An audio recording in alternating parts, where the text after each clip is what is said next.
Bienvenue. Alors aujourd'hui, on plonge dans une œuvre, monumentale, issue des sources partagées.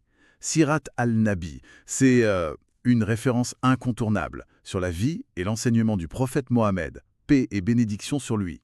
L'idée, c'est vraiment de découvrir ensemble cette encyclopédie, 7 volumes quand même. Les documents indiquent que l'ambition, c'était d'offrir une vision la plus complète et authentique possible, initiée par Allama Shibli Noumani, et puis achevée par son disciple Maoulana Sayed Sulaiman Nadoui. Il y avait aussi cette volonté, apparemment, de répondre à certaines critiques des orientalistes notamment, et de montrer un peu le côté pratique de l'islam au quotidien. Oui, tout à fait. Et ce qui frappe d'emblée quand on regarde les sources, c'est vraiment l'accent mis sur la rigueur historique. On parle d'une méthode quasi scientifique, je dirais.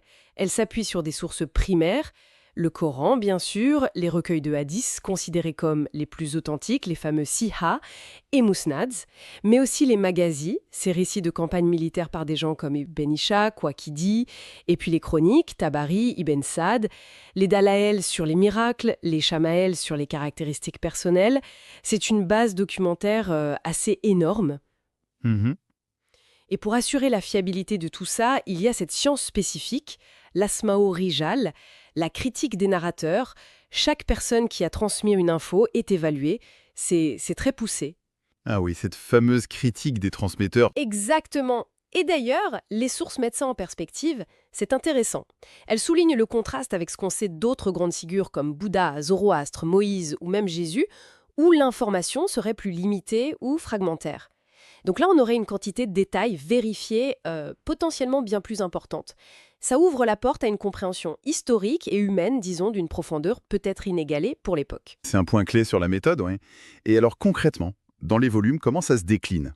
Le premier tome, celui de Nomani, il pose les bases, c'est ça? C'est ça, le contexte de l'Arabie pré-islamique, la vie du prophète jusqu'à l'Hégire, la migration à Médine, les premières années là-bas, les batailles, les ghazouats, c'est vraiment le socle événementiel et historique. D'accord. Et ensuite, avec Nadmi qui prend la suite pour les volumes 2 à 7, là, l'œuvre prend une autre dimension. On dépasse la simple chronologie. Ah oui, c'était C'est-à-dire, troublé. on aborde les années de paix, l'organisation de la communauté, l'arrivée des délégations de toute l'Arabie qui viennent prêter allégeance ou s'informer. Et puis, il y a les fameuses lettres envoyées aux souverains de l'époque, Byzance, la Perse. Ah oui, pour l'universalité du message. Voilà, c'est un signe fort de cette ambition universelle. Et surtout, on explore les aspects non événementiels en profondeur. Comme par exemple. Prenons le volume 5. Il est entièrement dédié au culte, aux actes d'adoration. La prière, salah, l'aumône, zakat, le jeûne, saum, le pèlerinage, hajj, et même la notion de djihad. Mais il ne fait pas que décrire. Il explore la philosophie derrière ces actes, leur simplicité voulue, leur raison d'être, leur impact spirituel et social. Ça rejoint ce que vous disiez sur la praticité de la foi. Très intéressant, cette connexion. Et le volume 6, j'imagine qu'il continue dans cette veine. Sur l'éthique, c'est ça exactement. Le volume 6, c'est le cœur de l'akhlaq, la morale islamique. Il parle de taskiya, la purification de l'âme, un concept central, et il détaille les vertus cardinales. On y trouve la taqwa, cette conscience de Dieu qui va au-delà de la simple piété, le sabre, la patience, l'endurance, la constance, le tawakkul, la confiance en Dieu, mais une confiance active, pas passive. Et le shukr, la gratitude. Ce sont vraiment les piliers du comportement attendu. Et il y a aussi cette partie incroyable sur le portrait physique et les habitudes du prophète, les chamaïs. Oui, c'est assez remarquable. Les sources insistent là-dessus. L'œuvre compile une multitude de détails. Son apparence physique, comment il marchait, parlait, souriait, ce qu'il mangeait, comment il s'habillait, ses prières personnelles en dehors des prières obligatoires. C'est un portrait incroyablement vivant qui se dessine. On le voit dans son quotidien, en famille, avec ses compagnons, en société, son humanité, quoi. Tout ça brosse un portrait extrêmement complet en fait. C'est le but affiché. Le présenter comme un Uswa Hasana, un bel exemple, comme dit le Coran, un modèle parfait, universel. L'idée forte qui ressort des sources, c'est que sa vie est un guide pratique pour absolument toutes les situations. Que l'on soit dirigeant, simple citoyen, mari, père, commerçant, juge, guerrier, ascète, il y aurait un exemple pertinent dans sa vie. D'ailleurs, les sources évoquent cette image de l'université de Médine. La diversité de ses compagnons est frappante. Abou Bakr, le conseiller, Omar, l'administrateur hors pair, Ali, le savant, Khalid, le stratège militaire, mais aussi Aïcha, la savante reconnue, Abu Huraïra qui a mémorisé tant de hadiths, Salman le Perse, Bilal l'Éthiopien, des profils très variés qui montrent comment son enseignement a pu former des gens excellents dans des domaines très différents.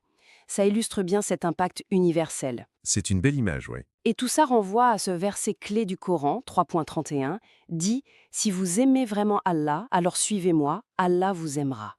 Suivre son exemple, c'est la voie indiquée vers l'amour divin. Donc pour résumer, Sirat an-Nabi, c'est une œuvre colossale, fruit d'une recherche documentaire vraiment poussée, avec cette ambition de livrer la biographie la plus complète et fiable possible. C'est une référence majeure, absolument. Surtout, c'est vrai, dans le monde ordophone. Mais bon, comme le note une des sources, ce n'est pas la seule œuvre du genre. Il y a d'autres siras, parfois encore plus volumineuses, comme celle en 20 volumes d'Abdul Hamid Juda Sahar, qui est citée. Mais Sirat an-Nabi reste unique par son approche, sa méthodologie et son influence historique, c'est certain. Et étudier une telle œuvre, ça permet une immersion assez rare finalement, dans une vie qui inspire des milliards de personnes à travers l'histoire et aujourd'hui. C'est une clé pour comprendre, pas seulement une figure historique, mais aussi les fondements spirituels, éthiques d'une grande civilisation. Et ça nous laisse peut-être avec une question pour la réflexion. Qu'est-ce que ça nous apporte aujourd'hui, au XXIe siècle, de nous pencher sur une vie documentée avec une telle minutie il y a 1400 ans? Peut-être des leçons sur le leadership, la foi face à l'adversité, la construction d'une communauté, ou simplement une meilleure compréhension d'une histoire qui façonne encore notre monde. Voilà. Notre exploration des sources autour de Sirat an-Nabi s'arrête là pour aujourd'hui. Merci de nous avoir suivis.